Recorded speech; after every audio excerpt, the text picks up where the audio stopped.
tema de la Asamblea General de Naciones Unidas en Nueva York fue, sin duda, el conflicto con Ucrania, entre Rusia y Ucrania, lo cual tiene lógica, como decía Gaby, porque es la crisis más importante, si se quiere, por lo menos de la que tenemos noticias más asiduamente, digamos, ¿no?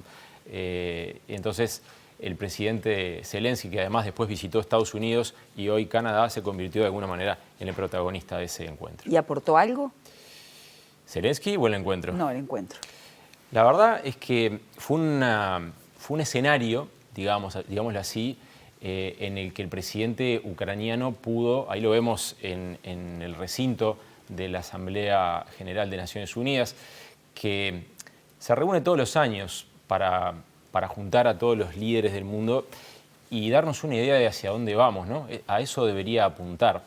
Este hombre se convirtió sin duda en el protagonista absoluto de esta asamblea, en ese edificio tan icónico, tan emblemático de Nueva York, que forma parte de la silueta de la Gran Manzana. El tema era otro, de todas formas. El tema era otro, ¿no? el tema igual, desarrollo sostenible, y muchos presidentes hablaron de eso, pero la verdad es que el discurso de Zelensky y sobre todo su participación en el Consejo de Seguridad específico sobre Ucrania y lo que dijo allí, la forma en la que describió la crudeza del conflicto y la forma en la que atacó a Rusia, de alguna manera coparon todos los titulares, ¿no? Vos me decías, Gaby, aportó algo, le dio una palestra a Ucrania que no había tenido hasta ahora, por lo menos no tan grande como esta, para denunciar lo que está ocurriendo con la invasión rusa, según, por supuesto, su propia versión, pero también la versión más aceptada por la comunidad internacional. Recordemos que para Naciones Unidas se trata de una invasión al margen de la legalidad, de las normas internacionales, lo que está ocurriendo en Ucrania. Entonces, aportó para Ucrania en ese sentido. Luego vinieron 2 visitas oficiales a Estados Unidos y a Canadá, y se va entonces Zelensky de esta gira con el apoyo de 2 de sus principales aliados y con una ovación y también con muchos silencios de parte de algunos países durante esta Asamblea General de Naciones Unidas. Sí, había que tener en cuenta la posición de los países del Mercosur, hablaron los presidentes, el de Uruguay marcó, ¿no?, un posicionamiento con respecto a esta guerra. ¿Qué te llamó la atención de lo que dijo el presidente de Ucrania? Sin duda lo más importante de todo lo que dijo en esta semana Zelensky, no porque vaya a ocurrir, sino porque tiene un valor simbólico especial, es su pedido de retirar el derecho a veto de Rusia en el Consejo de Seguridad de Naciones Unidas. Y vamos a explicarlo un poquito.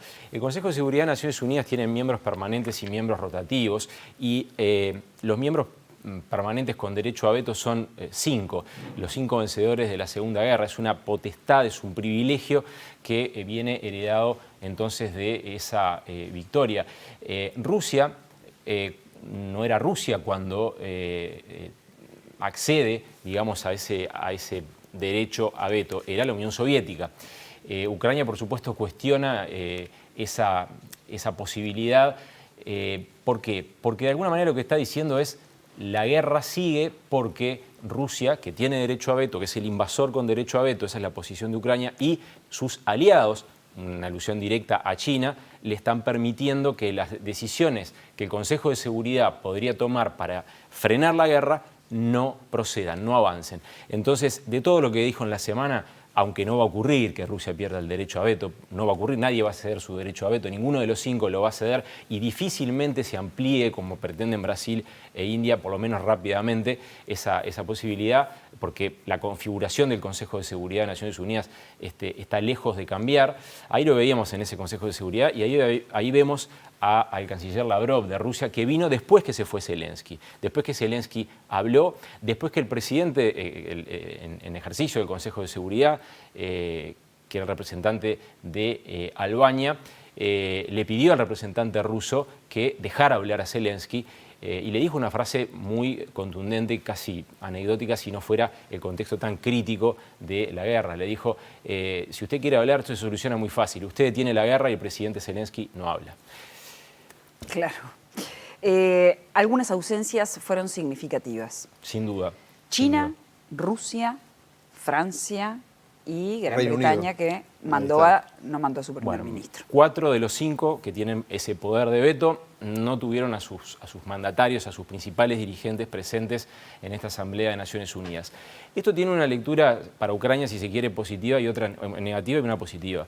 La negativa es, bueno, de alguna manera los pesos pesados no estaban. Eso es lo que podríamos pensar.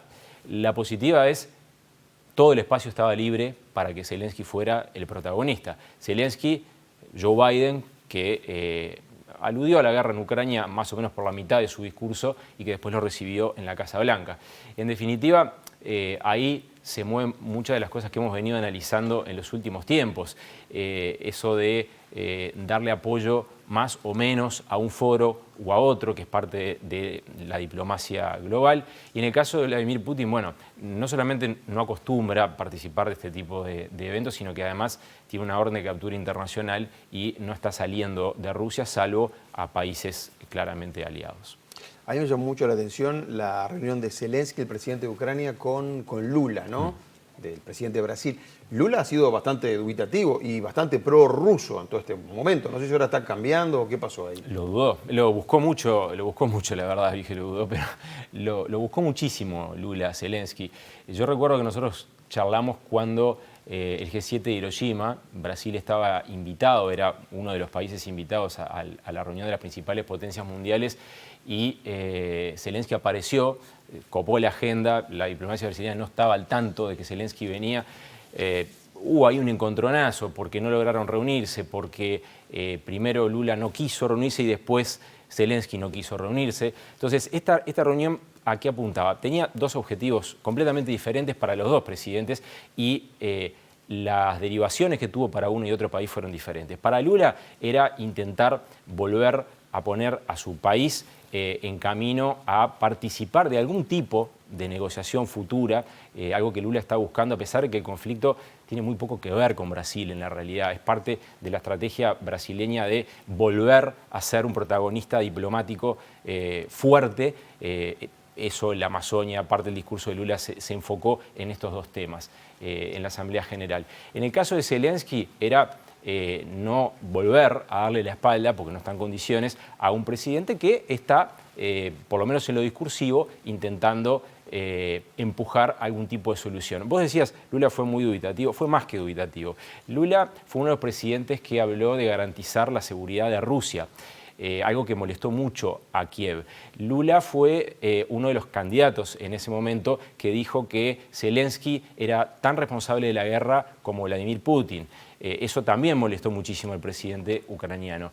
Y Brasil es un país que propone una suerte de solución a este conflicto que no conforma ni a Estados Unidos ni a Europa, que son los principales aliados y sostenes de Ucrania, y mucho menos a Ucrania, que es la de un grupo de países que pudiera de alguna manera mediar, que pudiera lograr un entendimiento para que las dos partes se sienten a hablar. ¿Por qué no conforma? Porque en definitiva se entiende que hay, por parte de Ucrania y sus aliados, se entiende que hay un invasor y un invadido, y por lo tanto ponerlos en igualdad de condiciones o acceder a alguna de las cuestiones que maneja Lula, como por ejemplo que Ucrania ceda Crimea, que es una península anexionada por Rusia en 2014, es algo que para Ucrania en este contexto es absolutamente impensable. En ese sentido, esas dudas, esas idas y vueltas que tuvo Brasil le costaron la posibilidad de jugar un papel antes, tal vez, en la búsqueda de una solución a este conflicto. Hoy está lejos Brasil de ser un agente, un actor protagónico de cualquier búsqueda, de cualquier solución a este conflicto. No quiere decir que no pueda hacerlo más adelante, pero lo que hizo Lula, lo que buscó Lula fue recomponer esa posibilidad. Claro. En eso consistió esta reunión. La parte brasileña, digamos, salió bastante eufórica. La parte ucraniana, mucho más moderada, dijo, se rompió hielo. Bien.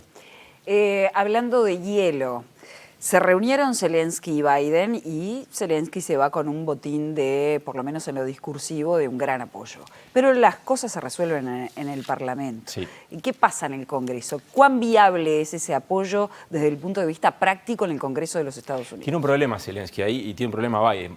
Estados Unidos quiere darle, Biden en particular, el gobierno de Biden quiere darle un paquete de ayuda casi 24.000, ahí los vemos en imágenes al presidente Joe Biden, la primera dama, y la recepción que le daban entonces al presidente de Ucrania. Quieren darle un paquete de ayuda de 24.000 millones de dólares que tiene que ser aprobado por el Congreso. El Senado se lo va a aprobar porque está controlado por los demócratas. El problema está en la Cámara de Representantes, lo que sería nuestra Cámara de Diputados, digamos. ¿Por qué? Porque hay una mayoría republicana, pero por sobre todas las cosas, el presidente de la Cámara de Representantes, Kevin McCarthy, es muy permeable a la influencia de los legisladores pro-Trump, a los legisladores que están a favor que apoyan al expresidente Donald Trump. ¿Qué quiere decir eso? Que por ser tan permeable puede ocurrir que no se logre, pues son legisladores críticos de esta idea de darle más ayuda a Ucrania, sin que Ucrania rinda cuentas claras y constantes del uso que hace de esa ayuda. Entonces, la posibilidad de que se tranque eso en la Cámara Baja de Estados Unidos es realmente, digamos, bueno, es posible, valga la redundancia, claro. Y ahí tiene un problema, entonces, Ucrania, ¿por qué? Porque Ucrania puede seguir adelante en esta guerra porque tiene el apoyo económico y militar de Estados Unidos y de la Unión Europea. Estados Unidos, Canadá, la Unión Europea y otros países que son los que le proveen armamento y armas. Bueno, estábamos viendo si Ucrania tenía alguna victoria diplomática, digamos, apoyos, mientras tanto está el campo militar también, Rusia sí. Atacando duro, ¿no?, en las últimas horas. Rusia atacó duro y Ucrania también, porque al discurso de Zelensky, Rusia reacciona con un bombardeo bastante extendido en términos geográficos del territorio ucraniano. Y Ucrania bombardea nada menos que la sede de la flota rusa del Mar Negro en Sebastopol, en Crimea. Algo que ya había hecho, pero que en definitiva es simbólicamente muy importante porque además quedó en llamas el cuartel. Es una imagen bastante fuerte. Un ataque fue reconocido por las dos partes. Así que de los dos lados hubo esta semana, Leo, Gaby, verdaderamente ataques bastante fuertes en el medio de toda esta ofensiva diplomática y todo esto que tratamos de explicar en unos poquitos minutos.